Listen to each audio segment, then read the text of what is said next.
Welcome back to another episode of the Casey Campbell podcast. Casey Campbell with you, of course. We are pleased to be joined by Dylan Senda of Dearborn Divine Child, and of course, also a Northwestern football commit. How's it going? I'm going. It's going well. How are you?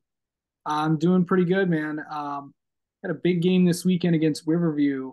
How excited are you? And I know it's been a big week of practice for you guys, and it's game day is coming. Yes, we're super excited. It's the regional championship. Divine Child.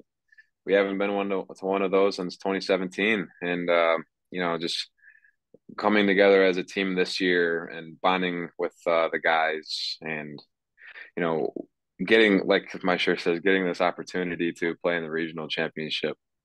It's a big week, and we're super excited, and we're gonna give everything we have. So we're excited.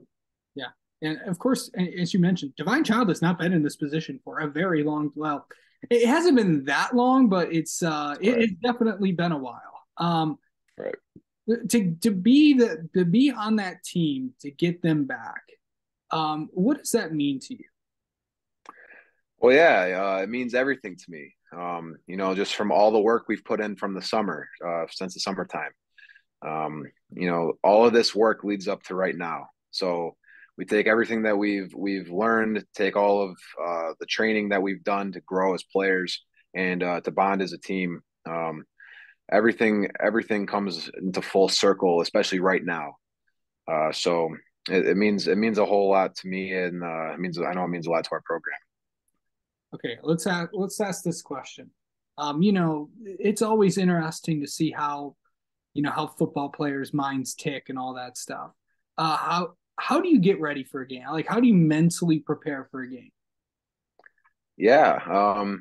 So it all starts in practice for me, and it all starts with doing the right things that my coaches are telling me to do. Doing the schemes correctly, running the right plays, and executing well. That's the first step, and then when you do all of that, it all builds up the pregame, and then you're so focused in. We have a mantra at Divine Child: rise up. So we rise above all of the mistakes. We rise above all of the adversity that we face as a team. Um, and with all of that, that goes into my mindset. That goes into my before game day. I'm so locked in on Friday. I got my music in. I'm zoning in, and I'm ready to play. Um, yeah, so my mindset's going in is I'm zoned in, and I'm ready to dominate. I'm ready to play and bring as much value to my team as possible. Um, let's ask this. Let's it's always like what I always like to try to do is maybe kind of give people that may not know that maybe the inside like in some of the inside things that not many people get to see. So like what's like you're going to be on the road. Obviously, that's a different routine than obviously playing at home. Mhm. But kind of take me through like a typical like as you get ready to go, like step on the bus. Kind of take me through that, starting with stepping on the bus and getting into game mode. Yeah, I so before after we pray as a team at our grotto, we get on the bus, and on the bus, I put my headphones in, I listen to my music, and yeah, I just get locked in, and I'm looking towards the game ahead, and I just really get zoned in, and I get excited to play, and I give all my focus to the game so I can give everything that I have, and that's really what it is on the bus. And then when it's game time, it's game time. So I know when to flip the switch for Yeah, sure. it's like okay, so here's the old myth I want to have you ever tried like during bus rides? Have you tried sleeping during the ride there? Have I tried sleeping during the bus rides? Um, I have not. I've always been one of those guys that has to get into the right mindset before I You know what I'm saying? I've always been one of those guys that has to be awake and has to be ready for anything that's coming my way. You know, it's like especially like the games that are played a couple hours or yeah, a couple hours after we're on the bus. So yeah, I tend to stay awake on the bus. Yes. Yeah.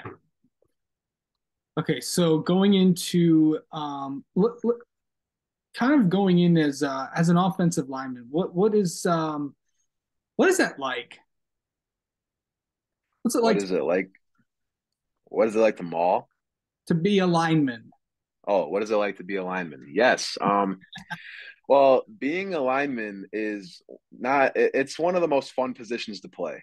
It's, it's not only the most, in my opinion, physical position, but it's the most technical position. You have to, there's so many things that go into offensive line. And the most exciting thing that I've figured out over the years is that there's never a ceiling for how much you can learn as an offensive lineman. There you can always improve. There's always more to learn and more to get better at. There's more techniques, there's more situations, more plays, more schemes you can learn. And as you start to grow and develop, learning those techniques at the higher level only gets you better and gives you and sets you up for the most success as a player. Um, Being an offensive lineman, you also have to, like you said a couple questions ago, have that mindset um, that you just want to dominate. It's like I said earlier too. It's a flip of the switch. It's off the field, you can be Mr. Nice Guy, but on the field, it's it's full go. You got to be as physical as possible, do your techniques correctly, and go all out for 4 quarters. And that should be the expectation. Go as hard as you can for as long as you can. And yeah, that's what being a lineman entails.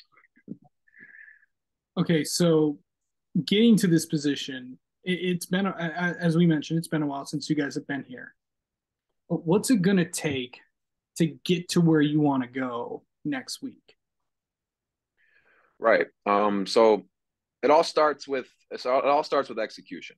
Um, it all starts with taking care of the ball. It starts with the little things, the fundamentals, making sure we're doing things correctly, making the least amount of mistakes.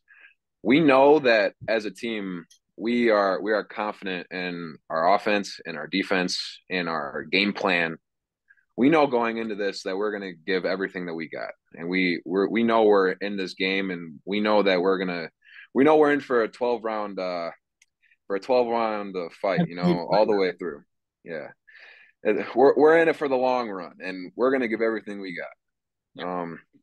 So it's going to take hard work. It's going to take discipline. It's going to take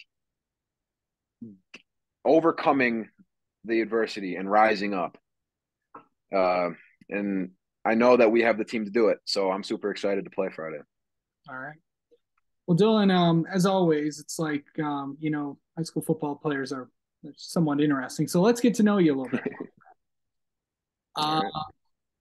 okay, on a scale of 1 to 10, how well do you manage your time? I believe I manage my time pretty well.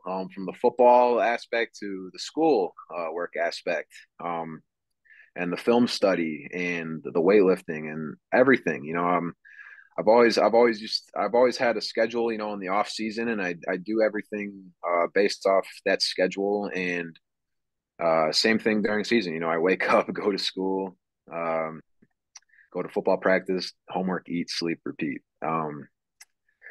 So I manage my time very well with what I can do, and that's one of my traits as a player as well. So yes. Okay. Um, if you could pick one social media app to use and delete the rest, what would it be? Ooh. I'd say I'd probably keep my Twitter. I'd probably keep Twitter and delete the rest. Because not only is the following on there, but that's Twitter's the main platform to connect with coaches. Twitter's the main platform to for football athletes, uh, in the country. And so yeah, for that reason, I'd probably keep Twitter. On a scale of 1 to 10, how well are you at responding to text messages? Um, I'd say I'm a 9. I'm pretty good at it. It's very rare where I'll miss a text message or where I won't respond to it for a while. It's like it has to be a complete accident if that happens. I'm really on top of it usually most of the time. So, Okay. Um, if you could have any superpower, what would it be? oh, if I could have any superpower in the world, what would it be? Hmm, that's a really interesting question because there's so many different options for it. I would probably say like um to be able to fly. I'd really want to know what it's like to fly.